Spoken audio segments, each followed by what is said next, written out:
It's a great honor for me, Judith, so thank you No, for it's a great agreeing. honor for me. Are you kidding? So thank you for agreeing. Tell me why Ukraine, because it's a bit strange that a person from New York, suddenly not involved in the military or not involved in big politics, suddenly in the middle of the war Yeah. arrives to Ukraine. Why Ukraine? Okay. Why now? Well, my dear friend David Reef, he's been coming here for 2 years.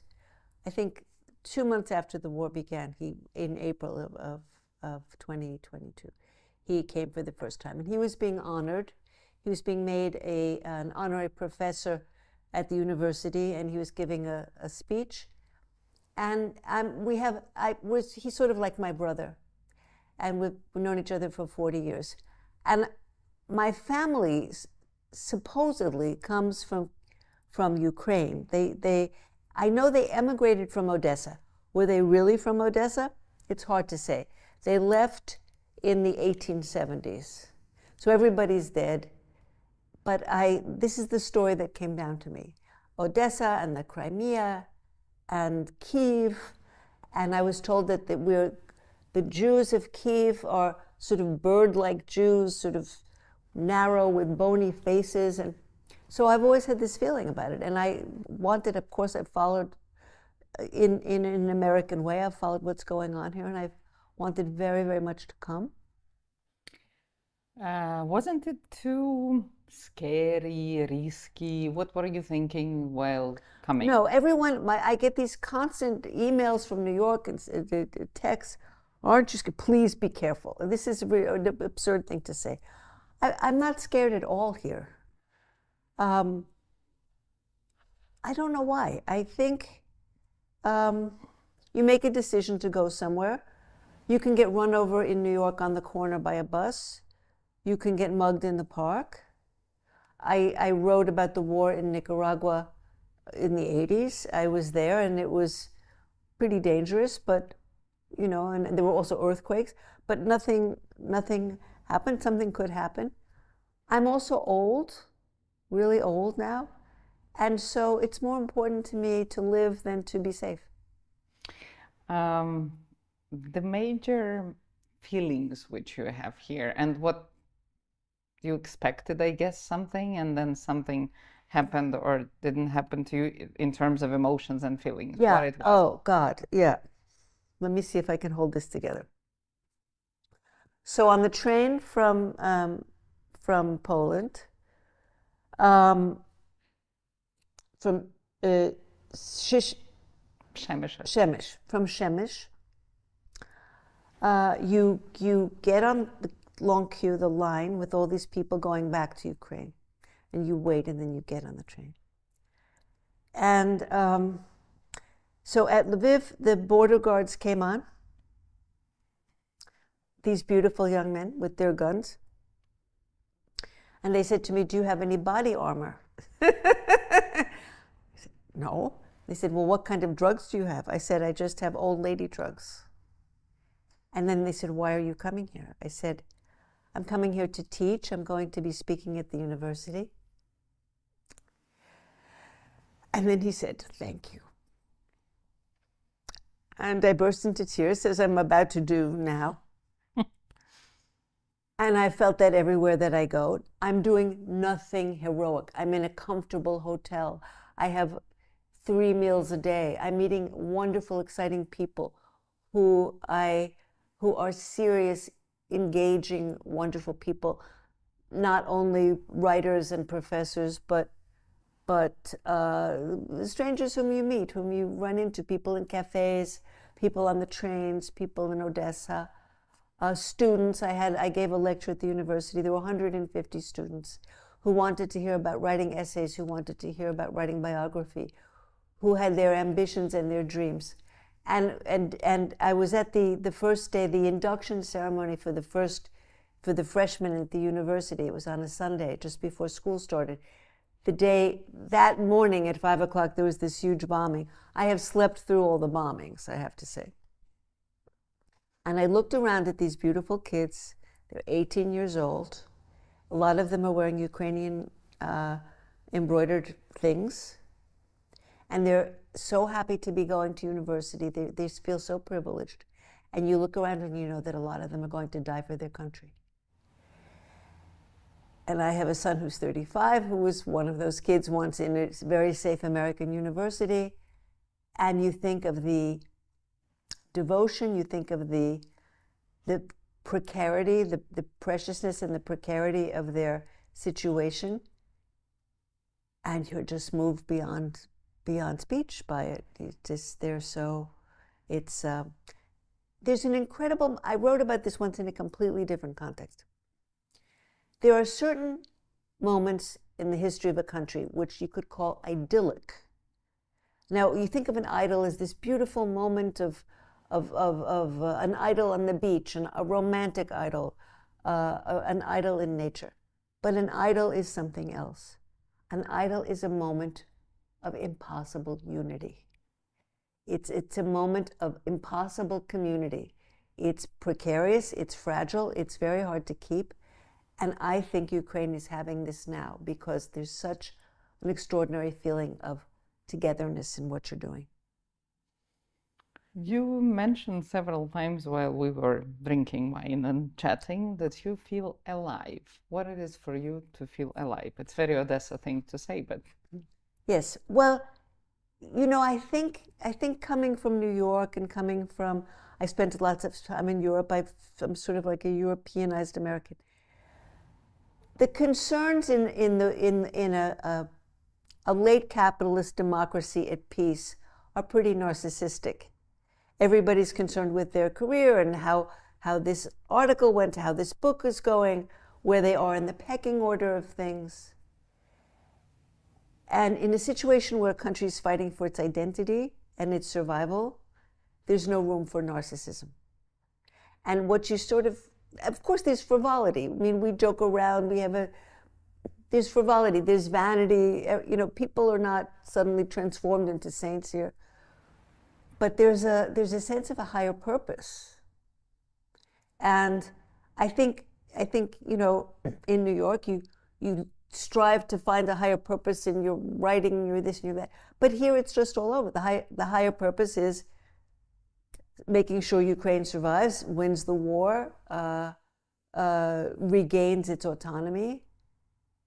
So it's a feeling of everything counts.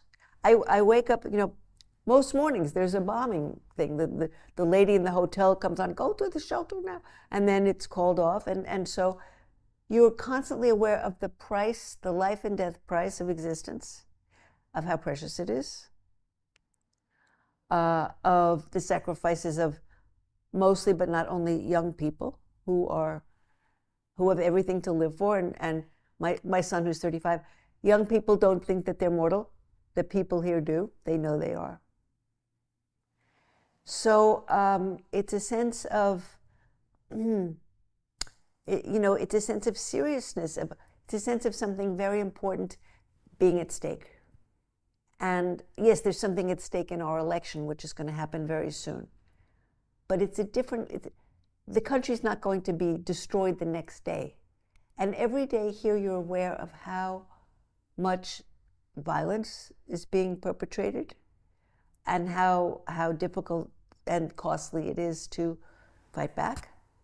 So it gives life a sense of real preciousness, and it's vicarious in a way. I mean, I don't want to. It's horrible to think of myself as a disaster tourist, and I don't. But it's borderline because I'm going to go home soon, and I'm going to go back to this very safe place, and you're all going to be here, and I want to come back, and I want to sort of stay involved. But yes, there's a sense of urgency. Odessa. You went to Odessa. I am from Odessa. Yes. What are your impressions? Because you just came back this morning. Yes. I immediately fell in love with Odessa. We got there at the golden hour. It was about 6:30. And this beautiful golden light, beginning of autumn, not quite. These streets of old plane trees, some of which are disease and they're prematurely brown. And these beautiful low buildings, many of them decrepit. And the cobblestone streets, And I hate to mention a Russian writer, but I do love Chekhov. So this sort of Chekhovian atmosphere about we're just driving through the streets until you get to the hotel. And the sea, the Black Sea with its extraordinary history, the opera house, it's a city of striving. It's a city of fantasy. It struck me as a city of all kinds of sort of fantastical ambitions, literary and artistic and cultural ambitions. I just loved it instantly. I just sort of, it's a first impression. It would change, I'm sure, if I lived there, or be altered. But no, I felt, and I don't know whether or not my family lived there or whether they just emigrated from Odessa. I just felt a personal connection to it. You are a writer. Yes. Do you remember the day when you finally, I don't know, woke up or started drinking a cup of tea and understood yourself as a writer? I was very young, and partly my mother wanted me to be a writer. So would I have been something else without her interference? I think it was a combination of her fantasy, which could have been disastrous if she had pushed me to do something, and a talent that I had for writing that luckily for me I was able to make use of. I was very young. I started writing I was around 10, 11, 12, 13, and I wrote always. And in high school I was the editor of the newspaper. I went to Europe to work as a tutor, as a barmaid, and I wrote poetry, and it was a love of language. Some people dance, some people are athletes. For me, language was this very, very important place that I just was drawn to. I didn't know what I was going to. I thought you can't earn a living as a poet, so you have to figure out something that you can sell. So I became, I tried to write a novel. I can't make things up. I'm not good at making things up. If you would be writing a script for a series, what it would be about? If I would write a script for what? For a series, or a TV series, what it would be about? It would be about women. It would be about women's lives. It would be about, I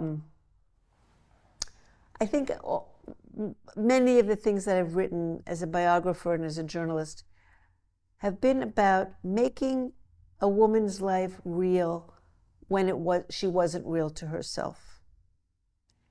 So, which was the case of my mother. She wasn't really real to herself. She was, she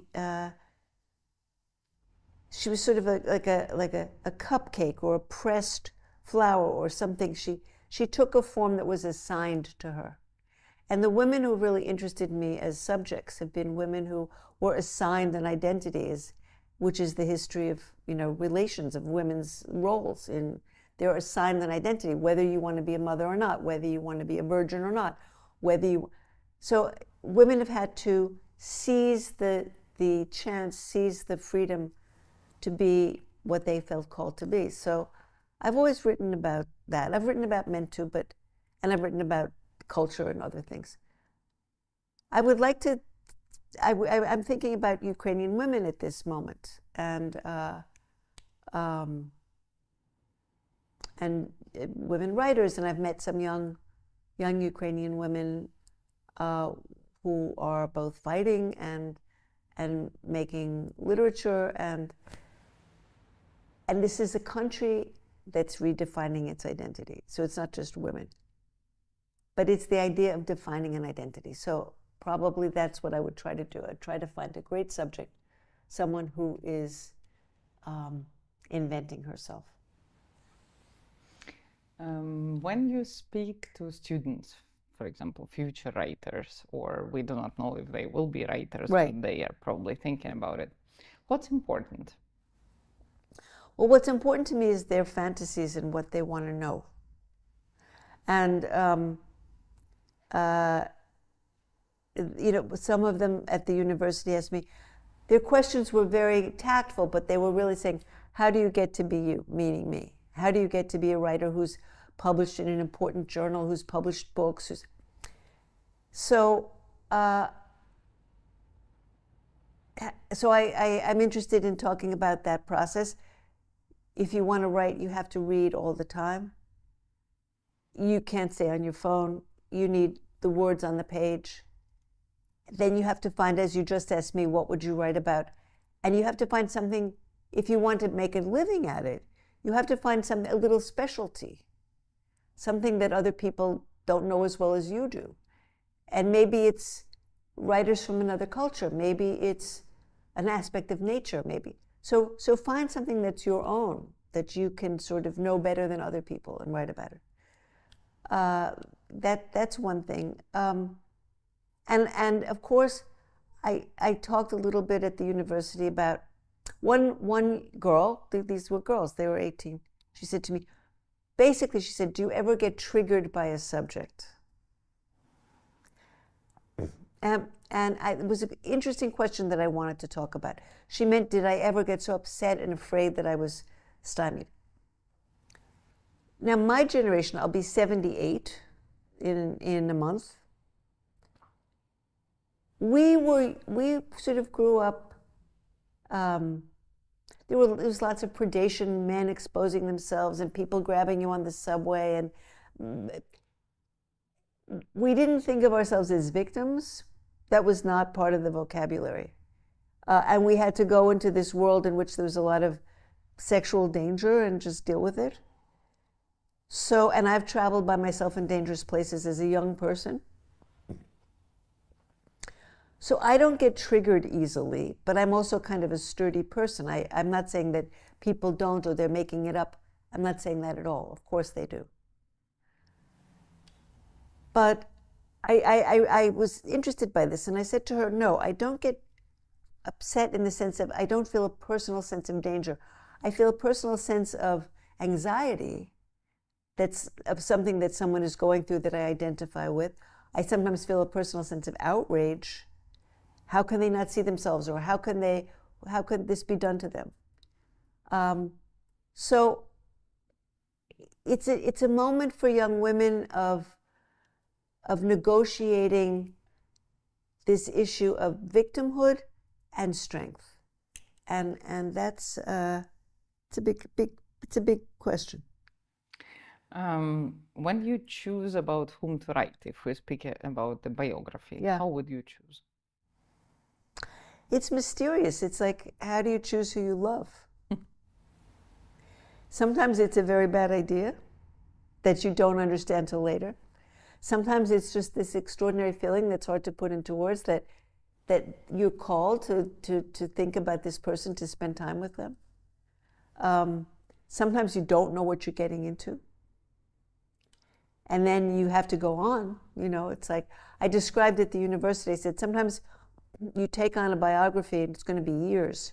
And you're like a bride setting out from a village who's been promised to a groom at the other village on the other side of the mountain, and you just have to go and see what the family's going to be like and hope they treat you well. New Yorker, I mean, you do not easily meet somebody who is writing for ages for New Yorker. So why New Yorker? Why so long? And are you happy with this marriage with New York? Well, this is a story not many people know. My grandfather, not the Russian side, the Ukrainian, Odesan, the Hungarians. My grandfather was a baker, and he worked for the company that was owned by Fleischmann Yeast. And the son of that company, Ralph Fleischmann, was the publisher of the New Yorker. This was in the 1920s. And Ralph Fleischmann's father wanted his son to learn about bakeries and making dough. So he sent this very privileged boy who went to a fancy college to be an apprentice to my grandfather. And my grandfather was an incredibly tough street Jew. In Hungary, he'd wandered around in Central Europe by himself with his brother, living on frogs. They became friends. So Ralph Fleischmann gave my mother a job at the New Yorker in 1927 or 28 as a receptionist. So this was a magazine that was revered in the family, revered. And these were people who were not particularly cultivated or literate. And my mother was, and she grew up revering it. So I always had in my head the New Yorker. But everybody did, not just me. All young writers, their dream was to be published there. So after I'd written my first biography, which was a big success and won the National Book Award, and I went to the editor of the New Yorker, whom I knew, and I said, I'd like to write for you. He said, great. Oh, okay. So that's how it started. And then I had to write a second book, which took 8 years, so I stopped to do that. And then I went back when David Remnick became the editor in 2000. And it's been a very satisfying, sometimes I think I should be writing books, but sometimes I think the chance to keep writing about different things all the time. It's like getting a PhD in 4 months. You have to learn everything about it and at least project authority about a subject. I've had, it's been really challenging and quite delicious also in some ways. City. New York is your main city, the love of yours. Is New York what? Your main city, your yeah, love. I was born there, which most New Yorkers can't say that. I was born there.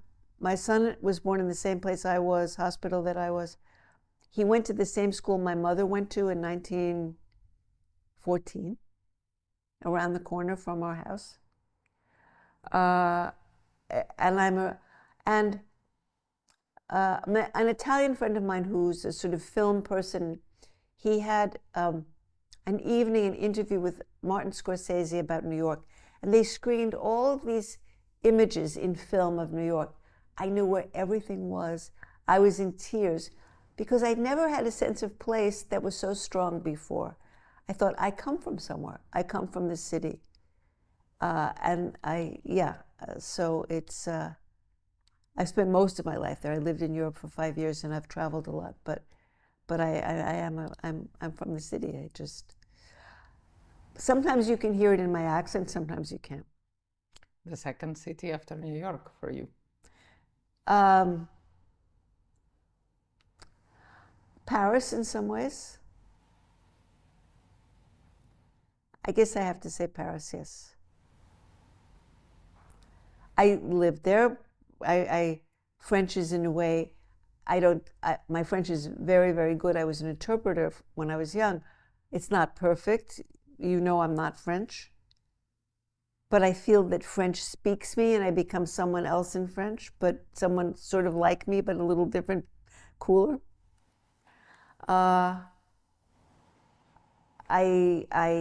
Some of the authors I love most are French writers, the people who, the language, the literature that's been most important to me. And I have a lot of friends there. Yeah, Paris. Suppose I can't say this, but if Trump wins, I've thought, where will I go? And maybe that would be Paris. You said Paris, and I have this very cliche association, so we'll ask you the following. How your perception of love changed during the last 10 years, for example, if it did change? Good question.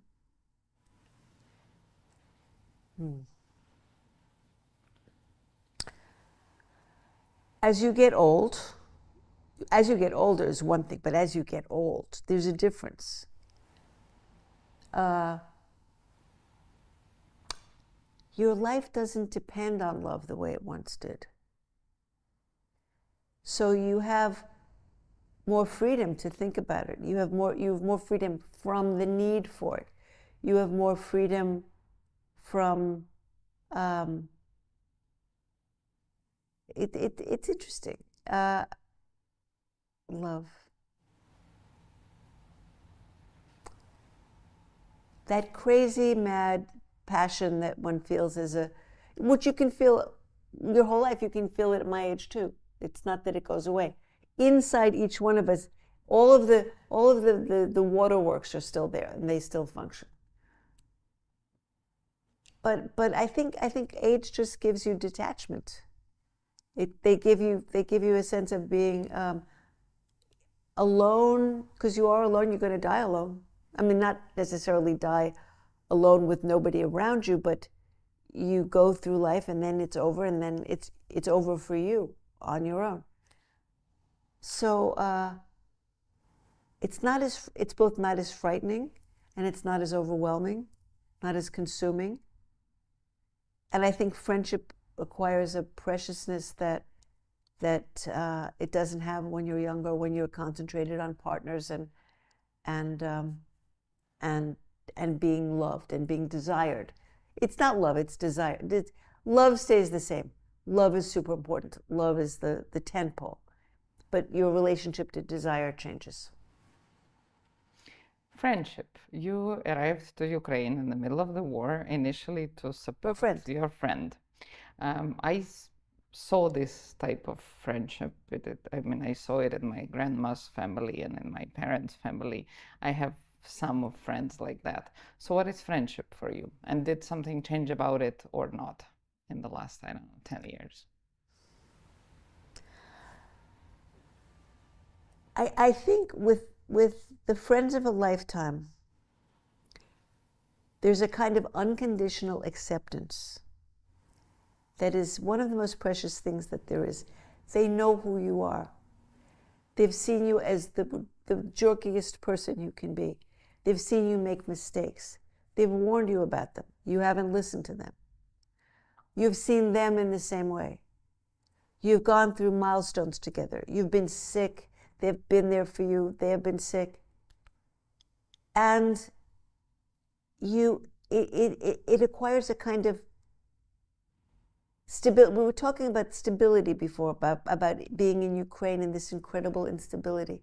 People crave stability, which is why they make certain bad political decisions, why they make certain bad romantic decisions, but it's also very important.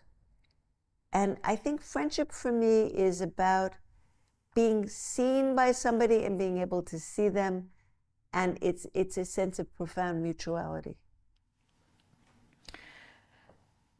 Coming back to literature and figures of translators, interpreters, how would you actually say translators or interpreters Different. when we speak about the literature? Translation is usually written and interpreting is usually oral. So then speaking about translators, a lot of things about foreign literature we perceive through the translators. What is important? Let's say I am a student and you want to explain me what is important about the translators. Translation is, I love to translate because your ego's not involved.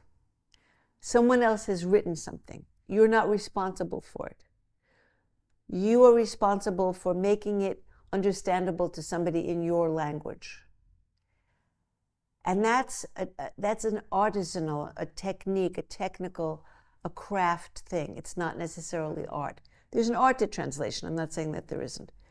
But you're off the hook. Your ego's off the hook. It's the pure pleasure of language. It's like making a mosaic. It's like crafting. It's crafting something. But there's no pure prism. A translator is a prism. The language goes through you and comes out in a different color.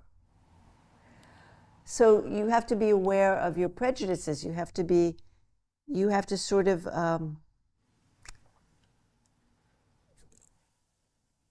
you have to inhabit both. Forget that. It's like navigating. You want to go from here to here, but you can't go directly because there's a wind. So you have to go here and then you have to go there. You have to triangulate. So a good translator is a good navigator. And it's you have to be a perfectionist because there's so many choices. And you have to, I have a prejudice. I have lots of friends who speak beautiful English, as you do. They're foreigners, they're Italians, they're French, they're this, they're that. And they think because they can speak really beautiful English that they can write in English. They can't. Because they don't hear what they don't know. And a translator has to hear what they know and don't know about this other language.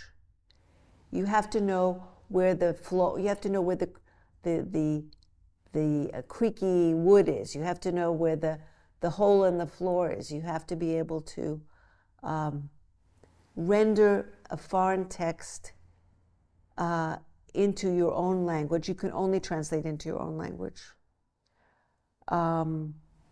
as viscerally as you can. I really love doing it. But someone gave me a translation of a Ukrainian poem and done by AI. I said, no. This person said, AI is going to change. I said, no, AI is not going to change translation.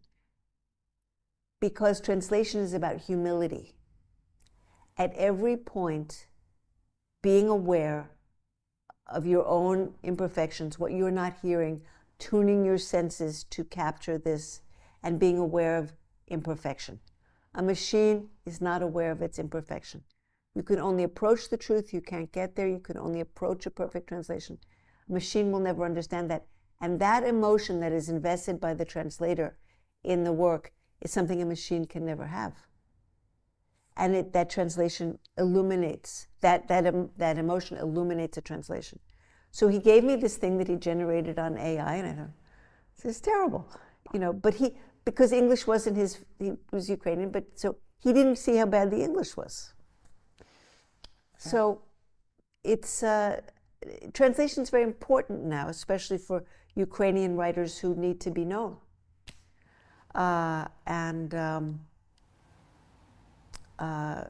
They will find,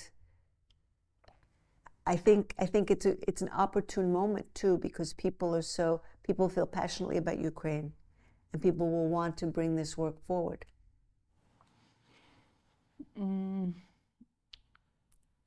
Speaking about attempts to write in a foreign language, but everything which comes to my mind were Russian authors, like, for example, Brodsky or Nabokov, I guess. Does it read for you as something good, or it seems like something really weird? Something to write in a foreign language?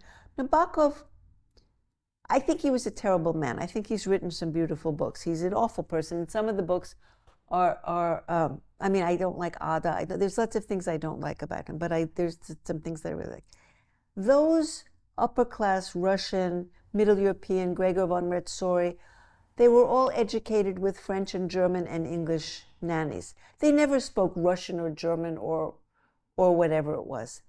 They had no mother tongue in some ways.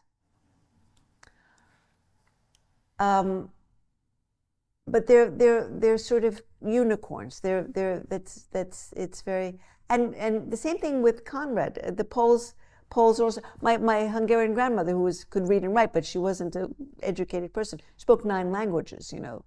So that was that sort of polyglot. That it's an identity that, or it's an experience that isn't really that available anymore. Isak Dinesen, the subject of my first biography, who wrote in English. She was Danish, but she lived in Kenya. She had nannies and tutors and English people, and they spoke English with, they had an English grandparent. So it was almost her language. And still, there's a seam, there's a couture, there's a seam where 2 languages have been tied together. You are Jewish. Yeah. You do not speak Hebrew, correct? I don't. We went to Uman on the way to Odessa. And that's what I wanted to ask you about Babyn Yar and Uman, and overall perception of a Jew from New York, of what's going on. Also Babel in Moldavanka. Mm-hmm. My father's family was Orthodox, but he sort of didn't want anything to do with it. My mother's family, the Hungarians, Hungarian Jews, they were people who lived through the Holocaust in America. They had come in the 19th century, but you couldn't not be aware of being a Jew. I was sort of raised as a Jew in New York, but not, my family didn't belong to a temple. We didn't celebrate Jewish holidays. I'm sort of a very secular Jew. And my son didn't have a bar mitzvah. I said to his father, if you want him to have a bar mitzvah, you have to join a temple, and I'll take him, and he didn't. But I took him to Yom Kippur services every year at the Stephen Wise Free Synagogue. which is a beautiful place. And he said, "Mom, why you don't believe what we?" I said, "I'll tell you why. Because if you had grown up in Nazi Germany, they would have thrown you against an electrified barbed wire fence. That's why we're here." So, yes, and when I go to Babyn Yar, and when we went to the forest, which is called something else, Yar. What's the forest called? The Holodomor forest. Bykivnia. Yeah. And in both these places, speechless with horror. I think the memorial at Babyn Yar is the stuff that was done recently with the peepholes and that unnecessary and kind of sensational. You don't need it. You just have to stand by the ravine. And the forest is very quiet and powerful. And of course, there's a long history of anti-Semitism here and in Poland and certainly in Russia and the Cossacks. And when I went to the museum, and there's the figure of Mamai sitting under the tree with his instrument, and his song is rising to the ears of God. And I'm thinking, yes, but he's a Cossack, so what else is he doing when he's not playing his music? So it occurs to me, all of this terrible destruction, this terrible murderous anti-Semitism. I feel it's not here now. On the contrary. But yes, it's something that's very overwhelming. Ukraine. You described Odesa through the lights. You were describing students, for example, in the university. How else do you, how to say it correctly in English, how else do you digest, how else do you touch, how else do you feel Ukraine? Through what? Food, light? What? Tell me a bit more. The language. I'm listening to it. I'm learning the alphabet. I'm trying to read the signs. I'm sounding them out to myself. So I'm in the position of a baby, of a 5-year-old going to school. And there's a book that says S-T-O-P. Stop. Mm-hmm. And I'm like that with all the signs. So there's this very young child learning this new language. And the faces, and the variety of faces. But people are so warm, and they're this like the soldier on the train. Thank you for coming. Thank you for I feel like a grateful one. Not I just got on a plane and took a train ride. No, I didn't do anything. I sort of love the smoking. It's terrible to say, but everybody smokes here, and I had to give it up. And it's a country undergoing a terrible trial, and you're gonna prevail. And I think Kyiv is beautiful. I think Odesa is a very beautiful city in a different way. I walk everywhere. See, I lose myself in the city. I get up, I go for a long walk. I've walked everywhere in this part of Kyiv, a bit in Podil, less, but just mostly all around this part of Kyiv. Walked all around Odesa. Just sort of, it's hard not being able to talk to people. Because I can in other places, I can sort of speak the language. I miss that. But going around with my Ukrainian friends has been great. What is justice for you? Justice? Mm-hmm. Because being in the war situation, people speak about justice a lot.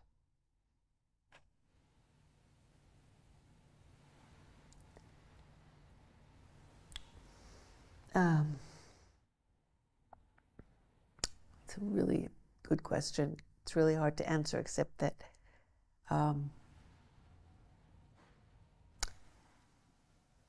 like truth, it's an ideal you can only approach.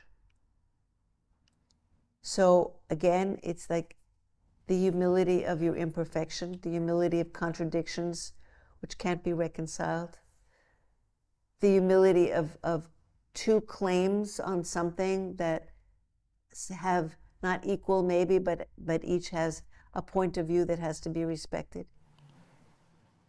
So I guess justice.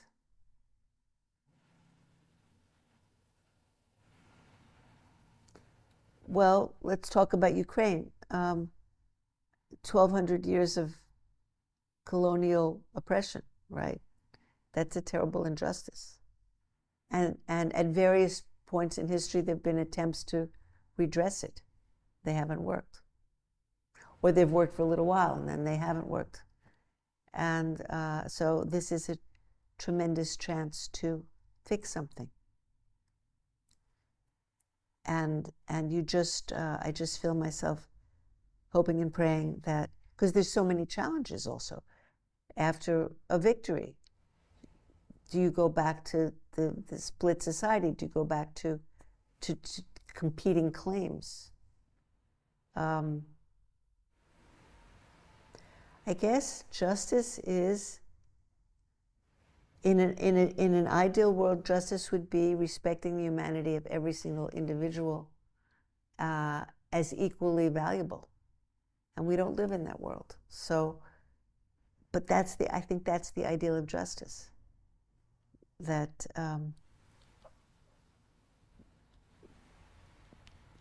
and it's an ideal. Revenge. What is revenge? Revenge. Mm-hmm.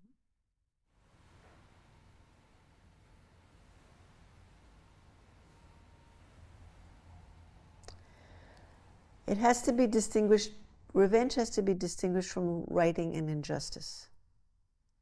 Because revenge is a savage, very human, savage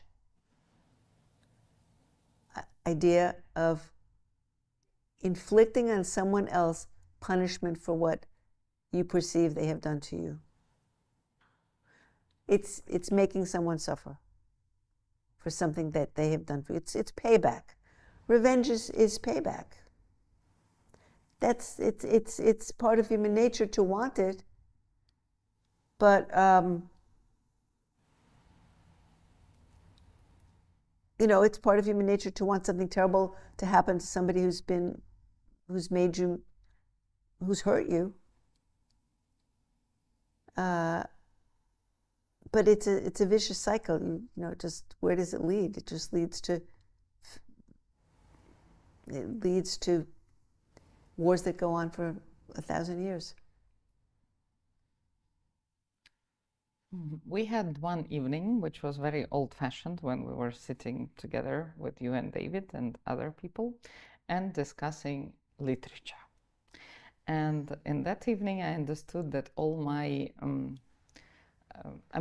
I sort of knew that, but I never realized it so sharply until that evening, that all the literature which American or British, which I read since I was a kid, it's through the paradigm and perception through the choice of the translators and editors. So, because I do not see it as a whole, I do not see it holistically, I just see what was translated, what was chosen or allowed by that time to be translated. Right. So let's say there is somebody who is coming to you, of the students, or somebody like me as well, as a more older student, asking how to understand what is American literature, how to look at it, because everything I saw was through the wardrobe with the books, which I had as a kid. Wow, that is huge. American literature, well, you could look at it century by century. The early 19th century, the great writers of the 19th century, the beginning of the great writers of the 20th century, the young literature now, what's happening now.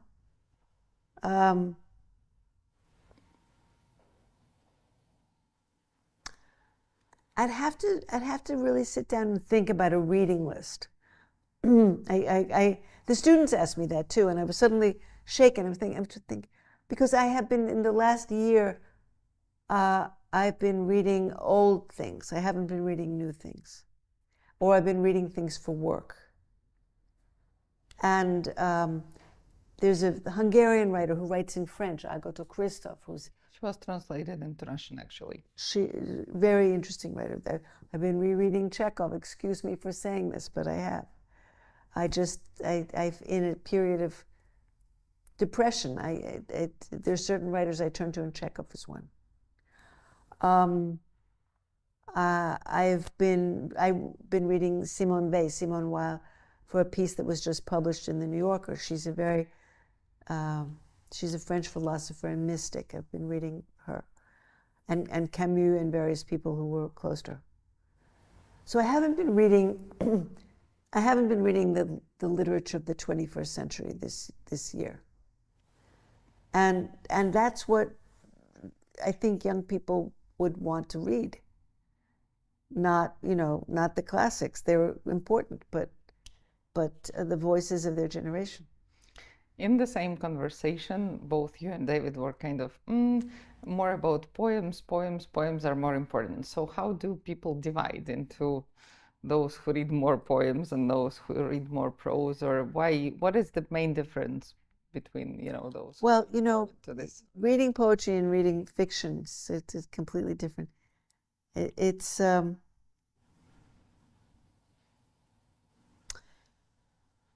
fiction, you sort of get swept away.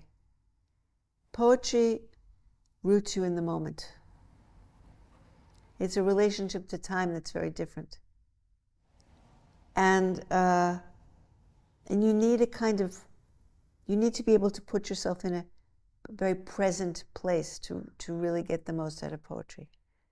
You can open a novel and get into it, and then you look up and time has just gone by.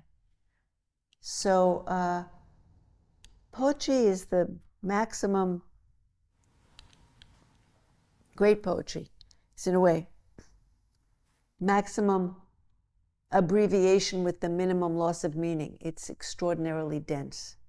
It's extraordinarily distilled. There's nothing excess. There's nothing.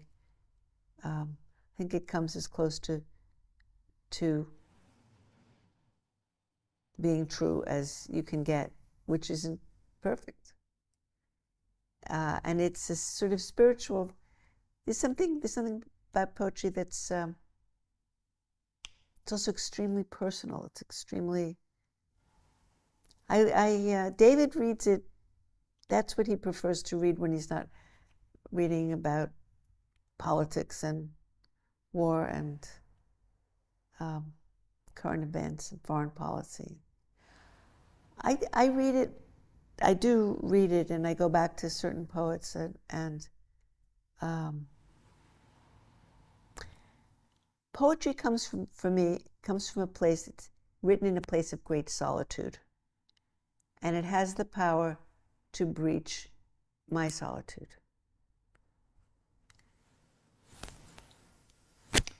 The script, the screenplays, or whatever is correct word in English, do they substitute somehow literature now, or not? No. Not at all. A screenplay is a plan for making a movie. It could be wonderfully written and clever and everything else like that. It's not meant to be read. It's meant to be acted. So no. Coming back to women, who are the most impressive women, I don't know, last 50 years? The most impressive? 3, 5. Wow.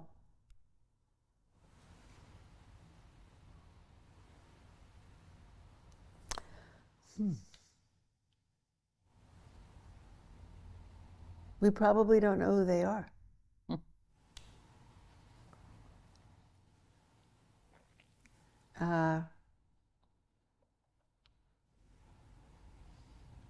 Because you immediately start thinking of the famous people you could cite and this and that, and I think the most impressive people are often the ones who don't call any attention to themselves, with very sort of obvious heroic. I think the women who are fighting in Africa to end female genital mutilation, African women who are going against their culture, going against the patriarchy, going against this tremendous tradition to end this terrible harmful mutilation. I think they're among the most impressive women. I think women who are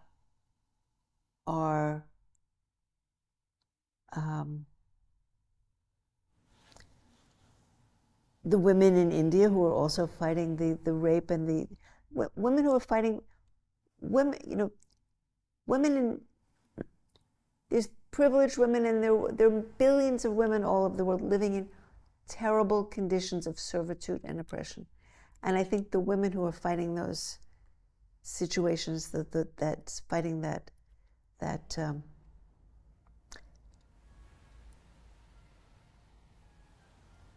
who are fighting to empower women to be autonomous, they're the most impressive women of the last period of time. Not politicians, not artists so much, sort of not pop stars. The women in the villages doing that work. What is witnessing for you?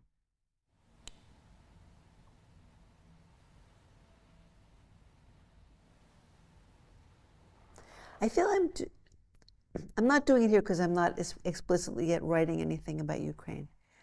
But I'm here, I'm a rare foreigner who's here right now. And what it seems to me is I'm here to listen, to understand what's going on, because there's so much misconception. I can go back, not that I have any authority or know very much, but I know a little more than I did, and I know more than people know there. And I just to go back and say, no, you have this wrong. This is what they're doing. This is what this means to them. The Ukrainians and the Russians are not the same. It's not like, there are these cliches. So just like you witness in a court, you try to tell the truth about something. You try to explain what you've seen in an accurate way, and what you've heard in an accurate way. And before I left, a doctor, a friend of mine, who's Romanian, he was an old man, and he was born in Romania during the war, and he's Jewish. He said, the Ukrainians are all anti-Semites, so this is worse than that, and Russian and Ukrainian, it's the same language, it's all crazy. So I'm going to go back and talk to him. I'm going to say, listen, you have these notions that are not true. And this is a country, I've now read the history, and this is a country that has been a colony of a sort of a very oppressed colony of Russia for a very, very long time, and they're fighting for their honor, fighting for their dignity. And yes, there's a lot of anti-Semitism. There's a lot of anti-Semitism everywhere. It's not there now. Honesty. Do you feel that there is a lack of honesty overall? Because everybody's trying to be either nice or politically correct or pleasant. I don't mean Ukraine. I mean overall, kind of discussions. Or it's not the case? I don't know. Honesty, everybody lies. Everybody lies. Big lies, little lies, white lies, black lies.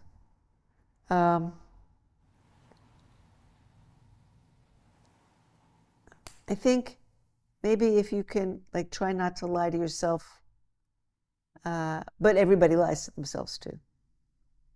So honesty is, again, talking about ideals. Justice is an ideal. Honesty is an ideal. Love is an ideal. Friendship is an ideal. We all fail. Translation is an ideal. So it's how persistent you are, how much pain you're willing to absorb to get as far as you can towards an ideal, because you're not going to get the whole way. And the last thing I will ask you during this interview, I hope this part of the interview, because I hope you're coming back. I'm coming back. And we will have the series number 2. Read any poem which is important to you currently, which you are... It would be Emily Dickinson, I think. It would be an Emily Dickinson poem. And I can't, I'm lucky I can remember how to follow the map to get to the studio, so I can't recite it for you. But it would be an Emily Dickinson poem. And it would be, Yeah. I'll send it to you. Good. Thank you so much. Дякую. Дякую.